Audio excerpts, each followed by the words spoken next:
Coming up on Philosophy Talk.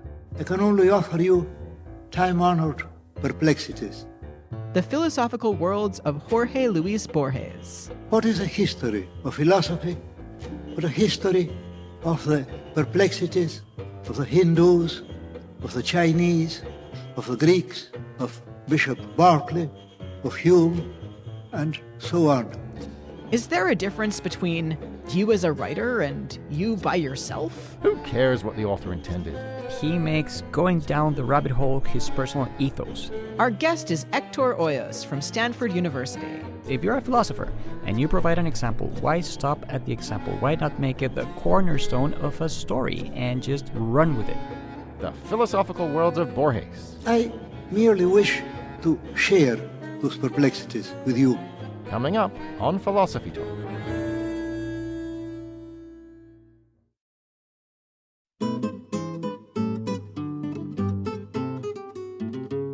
Is the world an illusion? Has every possible book already been written? How do you turn those questions into the greatest short stories in the world? Welcome to Philosophy Talk, the program that questions everything. Except your intelligence. I'm Ray Briggs. And I'm Josh Landy. We're coming to you via the studios of KALW, San Francisco Bay Area. Continuing conversations that begin at Philosopher's Corner on the Stanford campus, where Josh teaches philosophy. And at the University of Chicago, where Ray teaches philosophy. Today's episode is generously sponsored by the Division of Literatures, Cultures, and Languages at Stanford.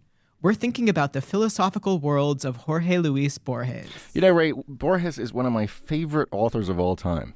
Mine too. I just love those beautiful poems and those whimsical essays and those mind-bending short stories. They're so great. Like that amazing essay, A New Refutation of Time. Okay, right. That's the essay where Borges proves that we don't exist? Yeah, exactly. So he starts from an idea by this philosopher, George Berkeley.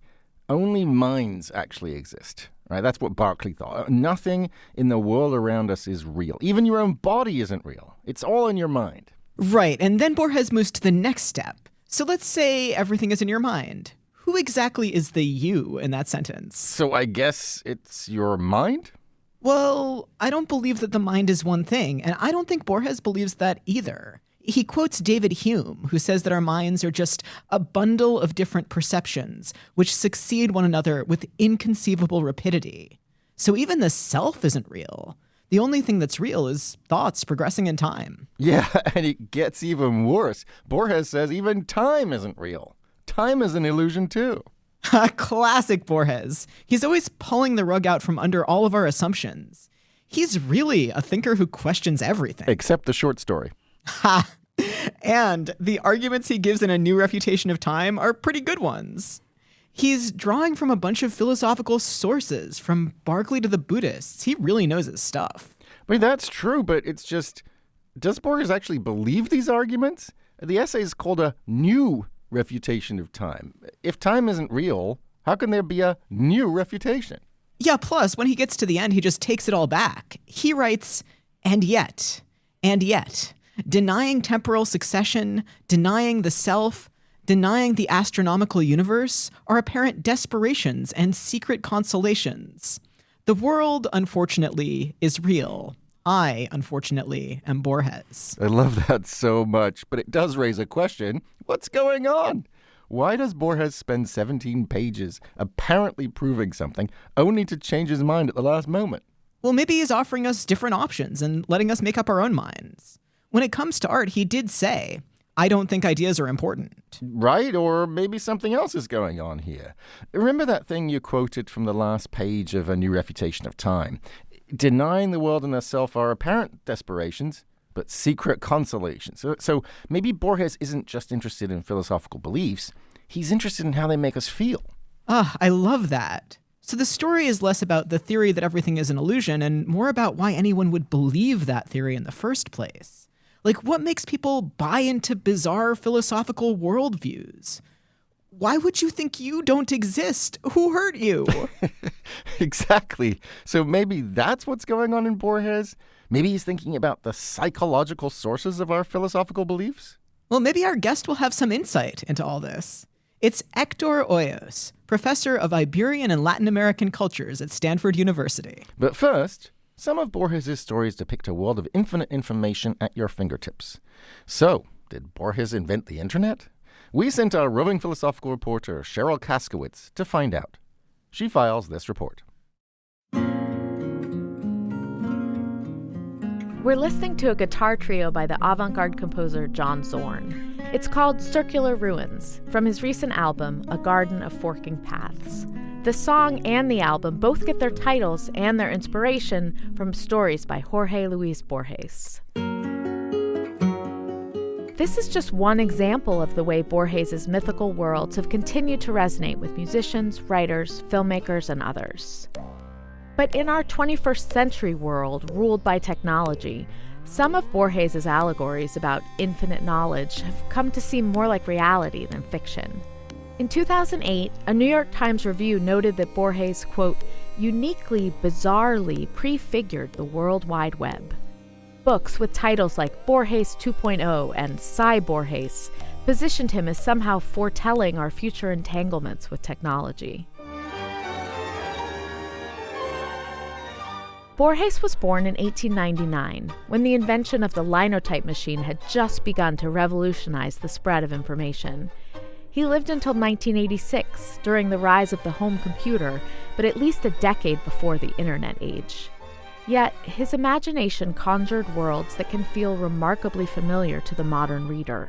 Somehow, Borges was talking about certain motifs that belonged to myth or that belonged to philosophy at the time, and those things have become very real today.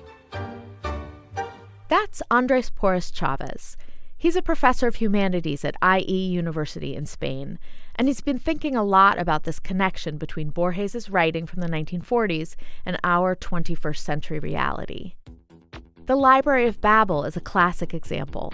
It imagines an infinite library of books with no meaning. Instead, they contain every possible combination of letter and punctuation in the Latin alphabet. What Borges conceived in the early 1940s as a philosophical short story about humanity's impossible pursuit of knowledge now becomes a metaphor for the internet. We have a massive amount of content constantly expanding, and we are just as lost as the librarians of Babel were. Or take another story called The Aleph. There is a tiny object that contains the entire universe and allows you to move around the world. Now we all have a smartphone in our pockets with which we can watch videos from all over the world, or we can travel using Street View, for example. And these are obviously trivial examples of greater ideas, but there is something very powerful in an author having explored all of these topics almost a century ago. Chavez points out that Borges also seems to have anticipated our current techno-frontier, beyond the infinity of the internet. Funes the Memorious, a story by Jorge Luís Borges. Artificial intelligence. I remember him. I have no right to utter this sacred verb. The story Funes the Memorious from 1944 imagines someone with a supernatural ability to remember everything. He has to invent his own language because his is not precise enough. I remember, I think, his angular, leather-braiding hands. I found it very surprising that the way that Funes' language worked is exactly the same way that algorithm-based AI works. Funes assigns every number its own word. AI that generates text follows the same idea, but going the other direction. We are seeing words popping up on the screen, but what is actually happening behind the curtains is a very complicated sequence of numbers. I asked Chavez what he thinks Borges would have made of 21st century technology. I think Borges would have probably been a techno-skeptic. The stories that I have connected with AI and digital technologies, one thing they have in common is that their endings are typically tragic. The librarians of Babel waste their lives looking for a book they'll never find. Funes the Memorious is completely alone because no one can understand his language. The Aleph, the tiny sphere that contains the entire universe, is destroyed. I think these stories point to a certain idea that human limitations, that human flaws are somehow virtues. that it's a good thing that human beings are not capable of remembering everything, that in a certain way it's a good thing that we do not always have access to all of the information that we need or to all of the texts that could possibly be written in history.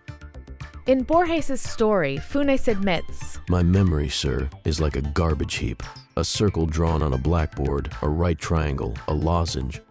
it's almost as if Borges was anticipating some of our own ambivalence about today's technology. For Philosophy Talk, I'm Cheryl Kaskowitz. Thanks for that lovely report, Cheryl. Circular ruins, garden of forking paths, Funes, some of my favorite Borges stories. I'm Josh Landy. With me is my fellow philosopher, Ray Briggs, and today we're thinking about the philosophical worlds of Borges.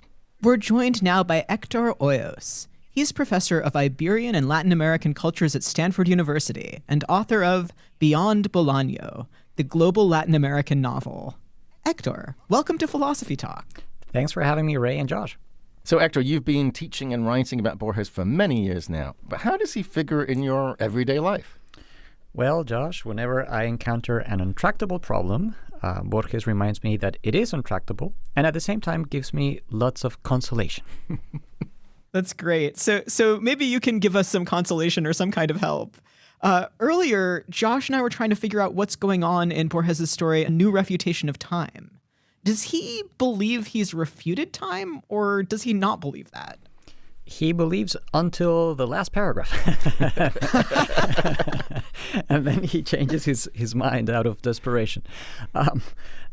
So let me ask you, are you familiar with the experience going down the rabbit hole? Yes. Where does that come from? I mean, is there a literary reference there? Oh, it's from Alice in Wonderland. Lewis Carroll. And Lewis Carroll would be a kindred soul to Jorge Luís Borges. And so I think that he makes going down the rabbit hole his personal ethos. That's what moves him. And in this case, that would be philosophical rabbit holes. So, why stop there at an example? If you're a philosopher and you provide an example, why stop at the example? Why not make it the cornerstone of a story and just run with it? I'm just changing idioms there to convey the kind of endless recursiveness you'll see in Borges, the risk-taking, the pleasure of just staying with the philosophical challenge as challenge, not as a solution. You don't have to rush to the solution. That's not what he does. Yeah, Héctor, I want to ask about the challenge that Borges is posing, because I think of Borges' argument as progressing in stages. So I just wanted to ask about the first stage, where he argues that, the world outside of our minds doesn't exist. That doesn't get us all the way to refuting time yet. But, why is that step compelling? I think it's compelling on two levels. One is we can think it, and therefore we should, right? If we can think it, let's go with it.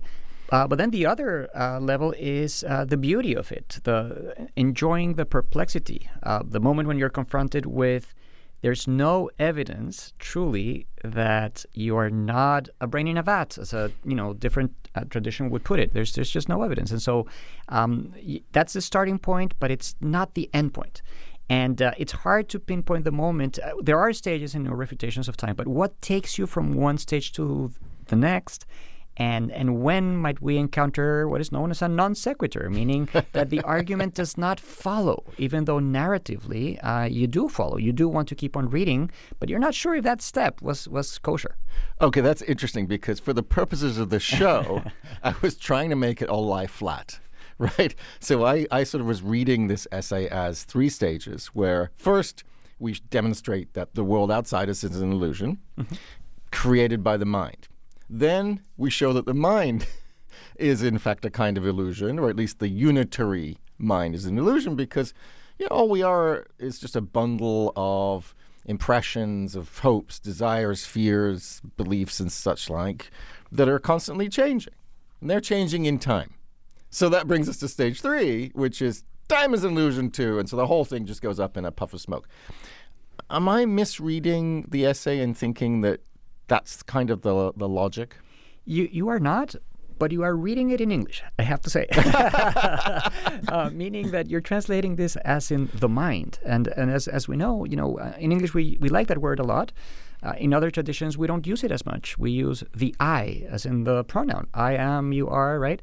And so when you think of it in terms of the I, just grammatically, it flows a lot better, right? That the I doesn't exist.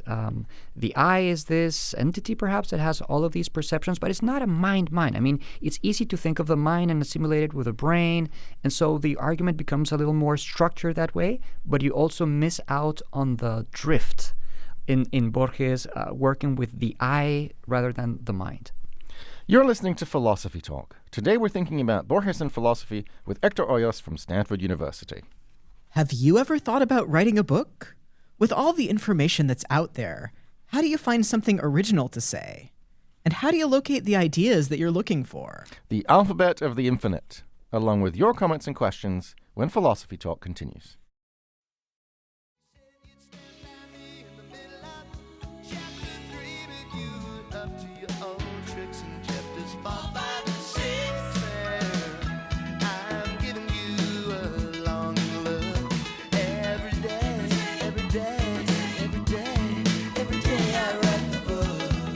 What if the book you write every day has already been written?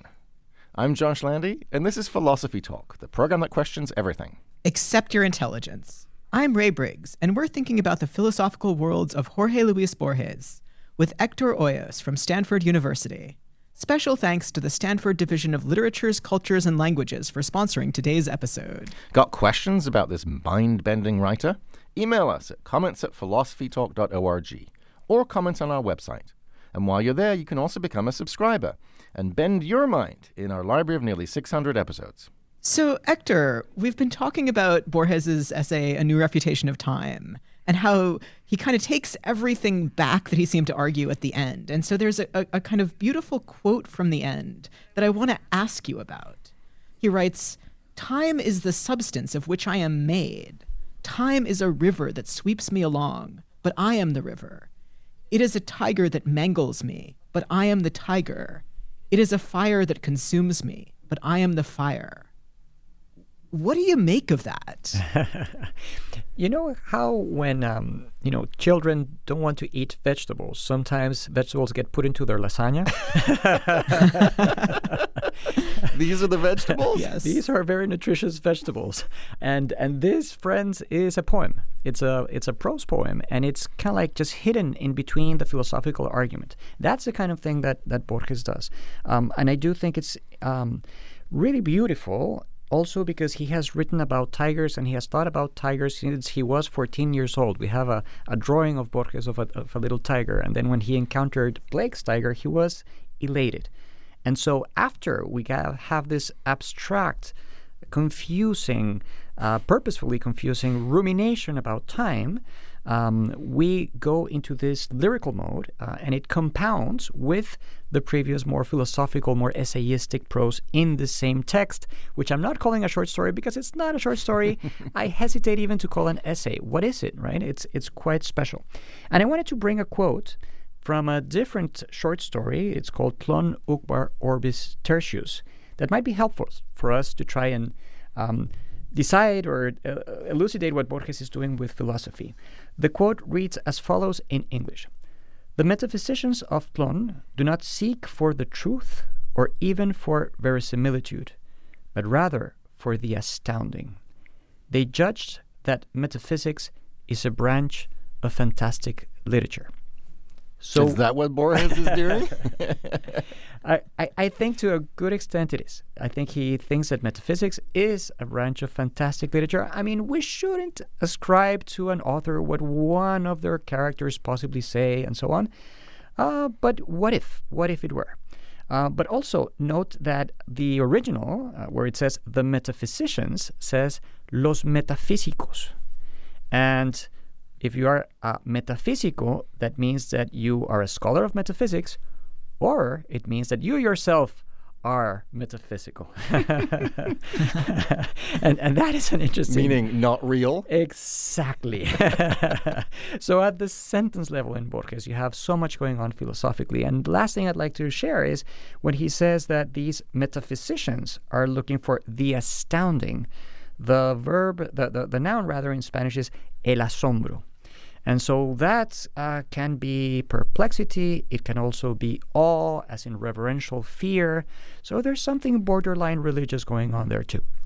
That's fascinating. I want to shift gears now to talk about yet another story of Borges, the Library of Babel. Well, I love that one so much. So that's the story where Borges imagines a gigantic library filled with an astronomical number of books. I haven't done the calculation, but there's a lot. And every single possible book is in there, right? Every permutation of the letters of the alphabet. So Plato's dialogues are in there, the Lincoln-Douglas debates are in there, the Upanishads are in there, everything's in there.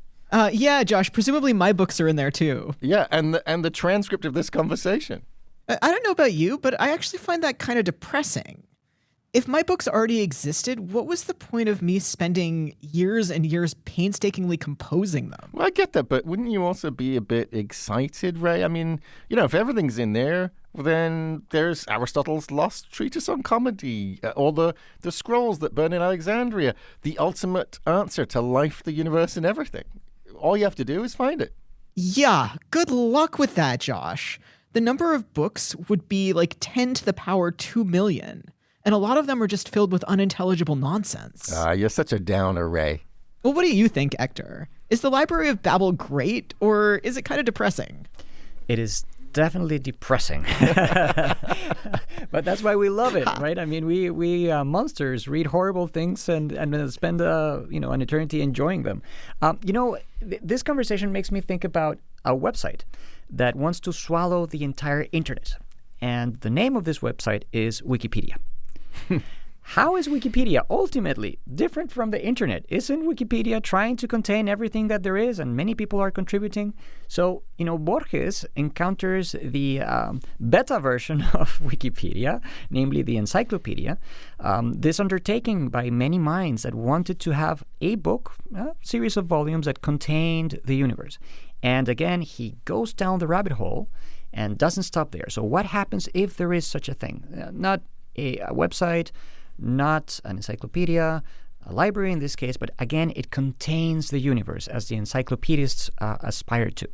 I have a distinction that I feel like is important, but I don't know if Borges feels like it's important, which is that Wikipedia kind of aims to tell the truth about things, and you need citations, and you get kind of people auditing each other. And encyclopedias are also trying to tell the truth, but the Library of Babel just has every possible thing you could write, whether it's true or not. So I'm like less disturbed by Wikipedia because at least it's trying to represent something outside itself. But what happens if we let Wikipedia to its own devices for a while and come back and check in, say, 2,000 years? What will have become of Wikipedia? Or in a different, connection here, mental connection, this is the kind of thing that, Borges does to you, we cannot really know how the weather is going to be like in 3 weeks. It's just too chaotic.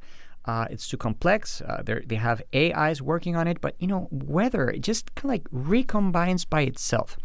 I'm mentioning all this seemingly random connections because there's something that happens when you add eternity and time to knowledge. Things happen. So, for instance, we read in the Library of Babel, he showed his find to a wandering decoder who told him the lines were written in Portuguese. Others said they were Yiddish.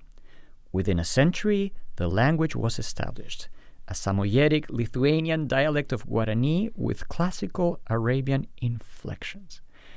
I hope our listeners have time to laugh out loud at the possibility of a dialect of Guarani. Okay, that's with Arabian inflections, but not only that, it's also Lithuanian and Samoyedic. So you leave Wikipedia by itself.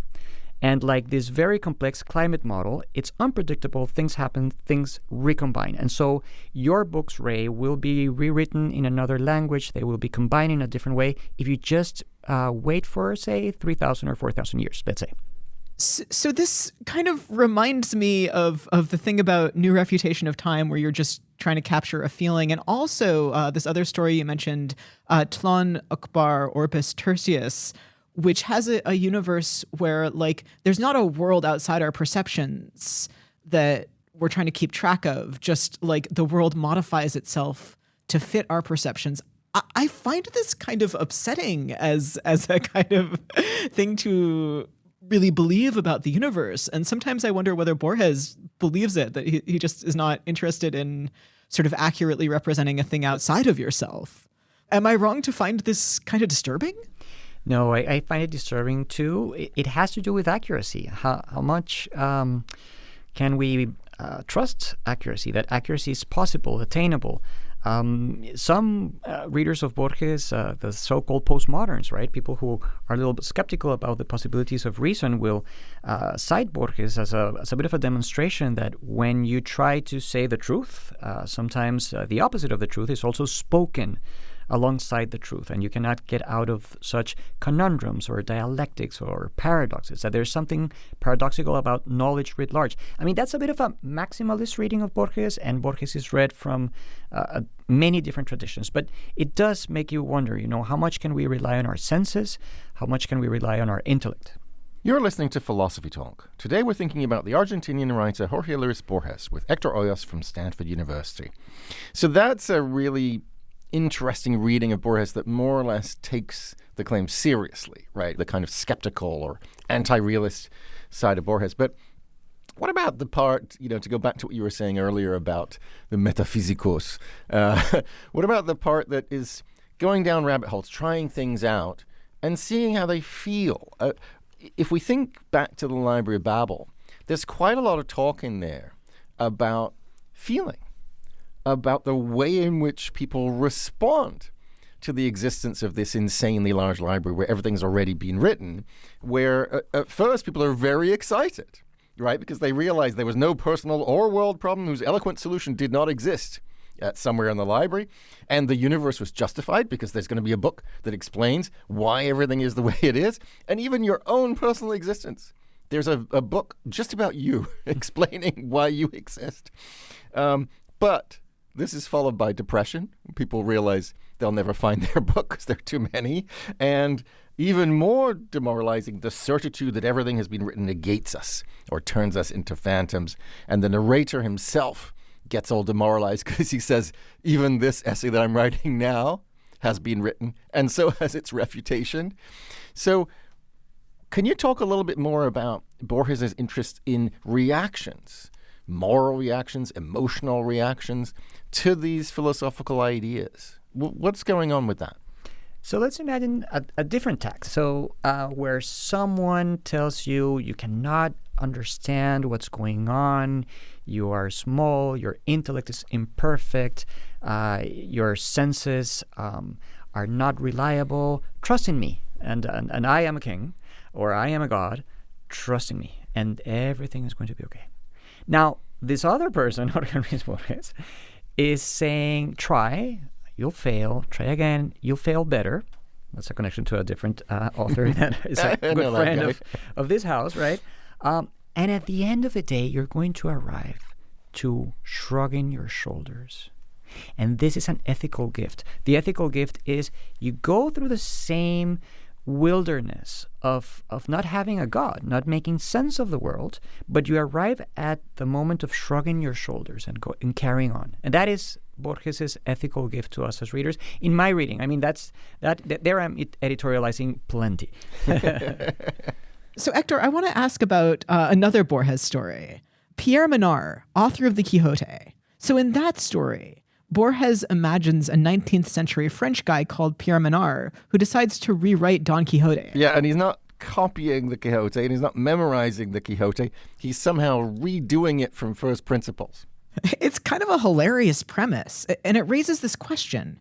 How much do authors matter? Don Quixote was written by Cervantes, but it could have been written by Menard. Who really cares? Yeah, exactly. And at the end of the story, the narrator says how much fun we can have with works of fiction as long as we don't pay too much attention to whose name is on the cover. Read the Odyssey as though it were written by Virgil. Go nuts. You can see why the postmodernists love Borges. Death to the author. True, but yet again, this story has a sting in the tail. It tells us that Minar's book is different from Cervantes' book. Yeah, and if the author doesn't matter, why does the narrator of the story spend so much time explaining Minar's intention? So wait, do authors matter after all? What's the deal, Héctor? All right. The word author sounds a lot like authenticity. Are they, in a sense, the same word? So if they are the same word, maybe this has to do with identity more broadly. So it seems like the author is a special case of the problem of identity. And that's a big philosophical question for us in Philosophy Talk, right? Is something identical to itself?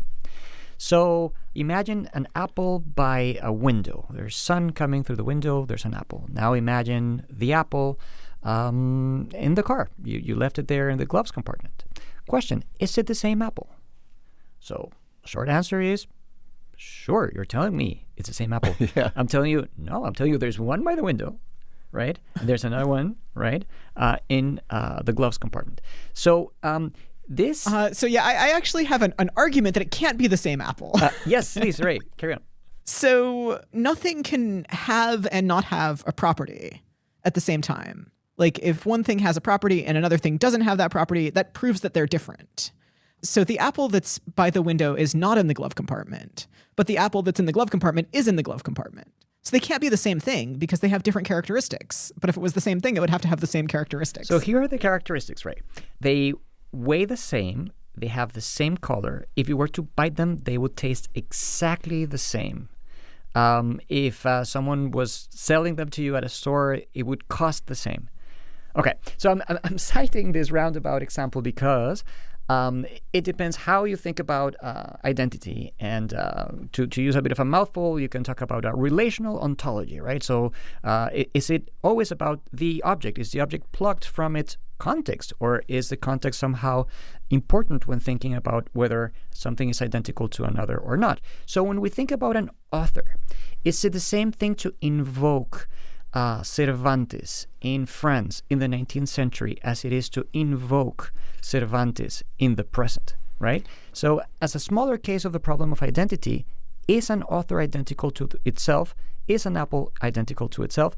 Why are we parceling out, the apple from the context, or again, the author from its surroundings?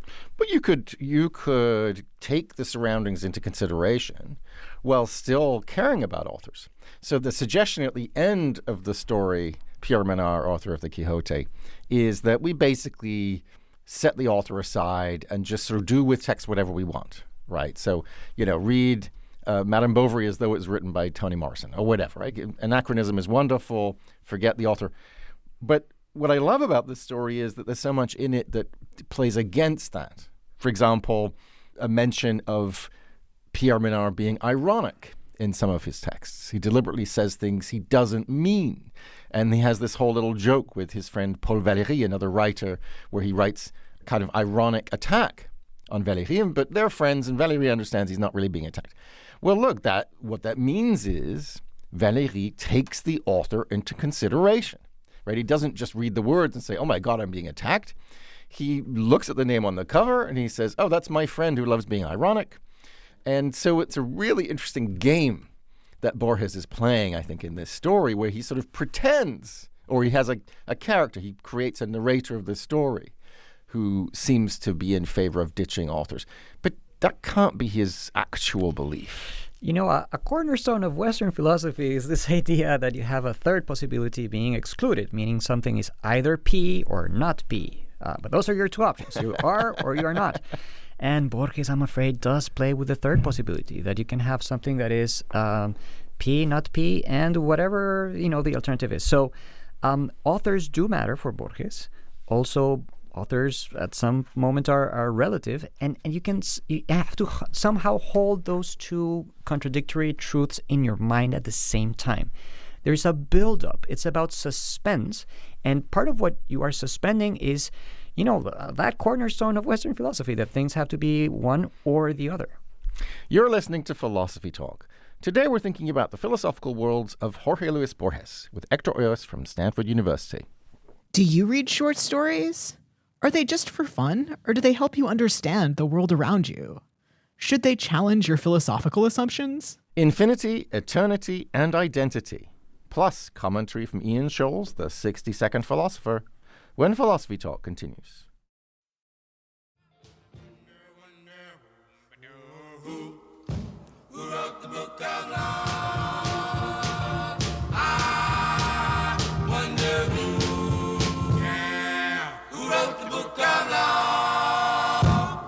Does it matter who wrote the Book of Love, or any other book for that matter? I'm Josh Landy, and this is Philosophy Talk, the program that questions everything. Except your intelligence. I'm Ray Briggs. Our guest is Héctor Hoyos from Stanford University, and we're thinking about Jorge Luís Borges for an episode generously sponsored by the Stanford Division of Literatures, Cultures, and Languages. So, Héctor, we've got a question from one of our listeners on Facebook. It's Brian, and Brian lists 6 things he says it would be great to discuss. 1, infinity and eternity. 2, identity and the self. 3, time and temporality. 4, reality and illusion. 5, the infinite regress of knowledge. And 6, labyrinths and paradoxes. Can you pick one thing from this list, Héctor, that you feel like we haven't talked about yet and we should? Let's go with labyrinth. Excellent. Laberinto, no habrá nunca una puerta, estás adentro y el alcázar abarca el universo y no tiene ni anverso, ni reverso, ni externo muro, ni secreto centro. I'm reading what it's not really a stanza. It's there's no stanzas in this poem. The poem is called Labyrinth. Here is the English rendition. There'll never be a door. You're inside, and the keep encompasses the world and has neither obverse nor reverse, nor circling wall, nor secret center. This is a translation by Normas Thomas Di Giovanni. To answer our listeners' question, what if the point of going into a labyrinth is not coming out of there, but getting lost? What if that is the point? And somehow it is both, right? I mean, we want to come out eventually, but there's different ways of arriving from point A than point B than to traverse a labyrinth. And that kind of paradox, it really becomes emblematic of Borges. You go into the labyrinth both to come out on the other end, maybe a changed person, but to get lost. And that's maybe one answer. So Borges is telling us to get lost? Quite literally, yes. And enjoy the process. Not only that, to get lost, but enjoy the process. And you know what? This connects to an earlier moment in our conversation, you know, how I encounter Borges in daily life and the bit about untractable problems. It is actually true, you know. If you need to sit with a problem, I would recommend going and read Borges. I don't want to, boil it down to self-help, but there is an aspect to reading Borges that allows you to sit with contradiction. It's therapeutic. It is therapeutic. I find it therapeutic. We rush into conclusions. We want certainty, and sometimes what we need is to dwell in uncertainty. I want to ask about the kind of specifically like philosophical and argumentative parts of Borges. What do you think that that kind of like argumentation does for our ability to cope with paradoxical and confusing things? Like, he could have just, I don't know, like written evocative descriptions without bringing in like the metaphysics of time at any point. What's so powerful about like metaphysics and argumentation? Okay, so here's an image. A painter has a palette. The palette has many colors. Now it's a writer that has many resources to her disposal.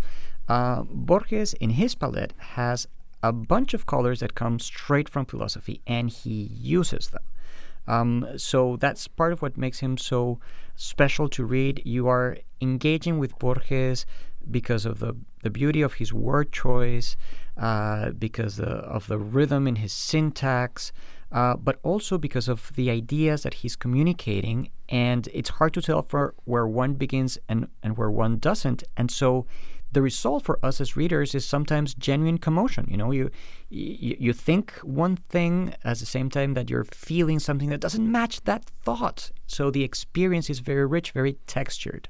It's a textured experience, and you were saying earlier that it's an experience that ultimately leads to a kind of productive shrug, which reminds me a little bit of the ancient skeptics. It reminds me a little bit of Buddhism. Is that kind of the place where we're supposed to land at the end? A place of serenity, a place of detachment, a place of calm and peace of mind? With a grain of salt. and maybe a huge boulder of salt. Because if you look at Borges' life and his engagement with the actual world, he was a committed anti-fascist, but he was also a committed anti-communist. And towards the end of his life, that latter part prevailed when he was schmoozing with South American dictators. So there is a peril to that serenity. There is a peril to this questioning the world, and in the end of the day, finding, that there's no solutions when the times that you are living call for, advocating for human rights victims, which Borges did very little and very late in his life after allowing himself to be decorated by Augusto Pinochet, shaking the hands of Videla. This has to be mentioned. As much as I esteem Borges, and I don't want to, bring dirt to his door, as it were, we also need to understand that there are consequences to this absconding from the world. So do you have suggestions for how sort of philosophers might take the valuable parts of Borges, but maybe leave behind the lack of political conviction? Like, is it one and the same thing that makes him both a beautiful writer and a kind of less than ideal citizen of the world, or are those separate? I think folks should engage with this as much as they'd like, in any way they like. Remember, it's like a beautiful parlor game. I don't think that Borges would disapprove of that, of me saying that. And then maybe use it as a jumping off point. So I like to say that every time the last name Borges is uttered, we should also say Arlt, and that is one of his contemporaries, Roberto Arlt, who was some of an antagonist of Borges, where Borges was an aesthete and thinking about philosophy. Arlt was gritty and thinking with the people, and their styles are very different. And Arlt is a phenomenal author. So I'm pleased when Borges becomes a door into a broader universe of literature from Argentina, Latin America, the Spanish-speaking world, and not when Borges becomes something of a token of, the one, along perhaps with Garcia Marquez, author that you would read from an entire world region, right? I'll mention just one name, very dear friends in some ways of Borges, anachronistically at least, Cesar Aira, well translated into English, and definitely worth a read, Aira. Thank you for that great suggestion. I want to come back to something you were saying a moment ago about the moral implications of this kind of shrug. That are potentially dangerous. And I'm really interested in the way that morality shows up in Borges' stories, which it doesn't always, but it does sometimes. And I'm thinking that, there are two very different consequences for the kind of skeptical investigation that Borges conducts. One of which is what you were saying, which is, well, I guess sort of anything goes. And we see this, for example, in New Refutation of Time, where the speaker worries that if you actually believed this skepticism, then someone killing one person is no better than someone who kills, who commits genocide. And that seems like a troubling moral consequence. On the other hand, you have stories like The Garden of Forking Paths, which imagines a quasi-infinity of parallel universes. And in one universe, person A is killing person B. But in another universe, person B is killing person A. And you see this quite a lot in Borges, right? That the same person is the tiger and the person being mauled by the tiger. That implies a very different kind of morality that sort of suggests, well, look, be nice to people because somewhere in a parallel universe, there's someone about to do to you what you're about to do to that person. So what do you think? Do you agree that Borges' stories kind of lend themselves to these two very different moral consequences? Yes, and to, again, allow us to dwell in contradiction, this time moral contradiction, right? And so the work of morality is never over. I suspect that Borges is a little more on the side of the cynical, of skepticism turned cynical. I worry about this. As much as I like Borges and I reread him, that seems to be the bigger the lion's share here, as it were. You do point out, Josh, the multiverse. And earlier we had said how perhaps Borges invented the internet. He certainly invented the multiverse. And the ambition of these short stories is quite stunning. It's not only about inventing a world in a short story, but several worlds in one single short story. There is a bit of a scandalous and very interesting short story called Deutsches Requiem, which is arguably the first short story about the Holocaust. The very first. It's written, months after Auschwitz is liberated. And you have a character there who is a concentration camp commandant who is also an intellectual.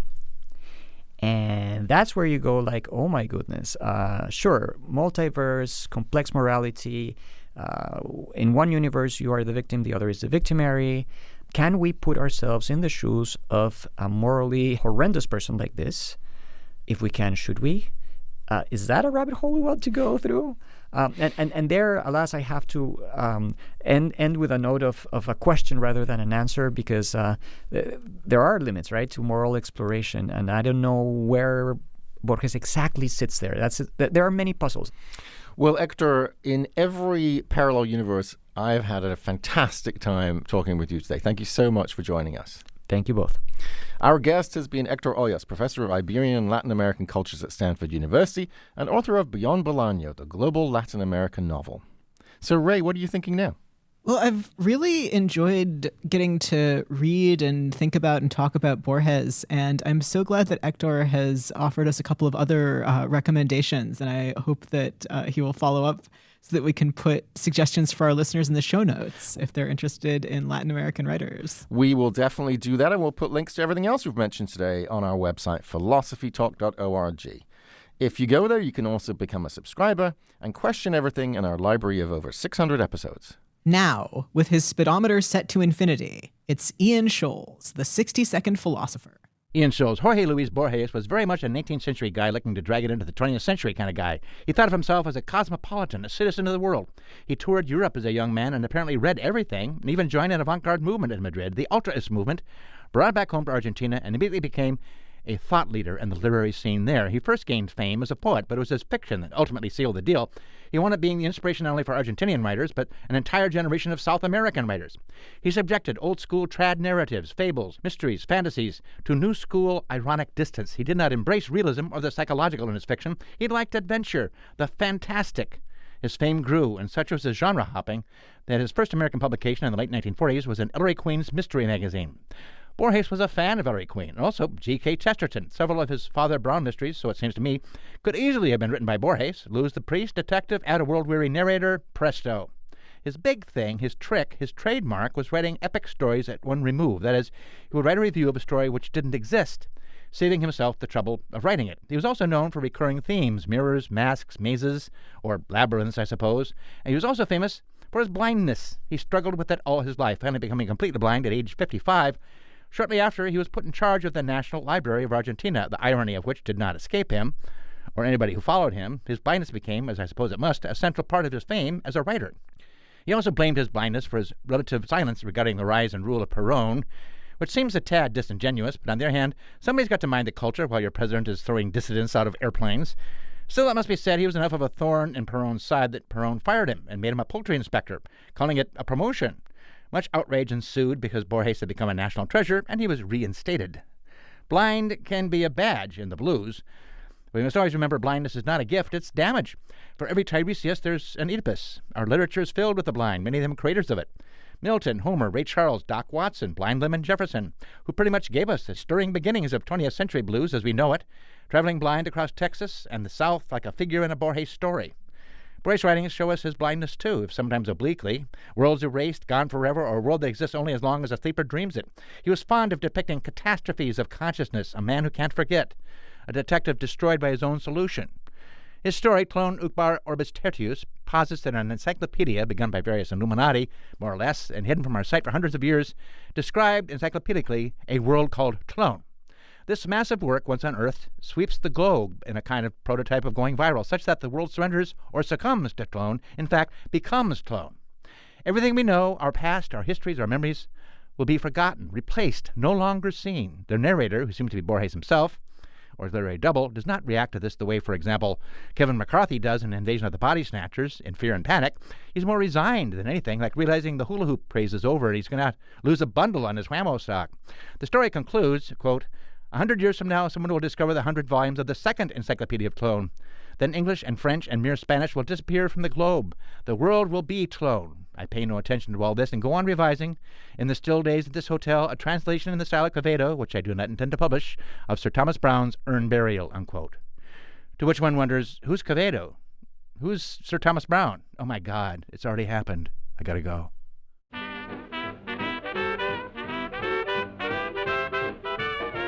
Philosophy Talk is a presentation of KALW San Francisco Bay Area and the trustees of Leland Stanford Junior University. Copyright 2025. Our executive producer is James Cass. The senior producer is Devon Strolovich. Laura McGuire is the director of research. Thanks also to Pedro Jimenez, Merle Kessler, and Angela Johnston. Support for Philosophy Talk comes from various groups at Stanford University and from the members of KALW Local Public Radio San Francisco, where our program originates. The views expressed or misexpressed on this program do not necessarily represent the opinions of Stanford University or of our other funders. Not even when they're true and reasonable. The conversation continues on our website, philosophytalk.org, where you can become a subscriber and question everything in our library of more than 600 episodes. I'm Josh Landy. And I'm Ray Briggs. Thank you for listening. And thank you for thinking. Writer Jorge Luís Borges likens libraries to paradise.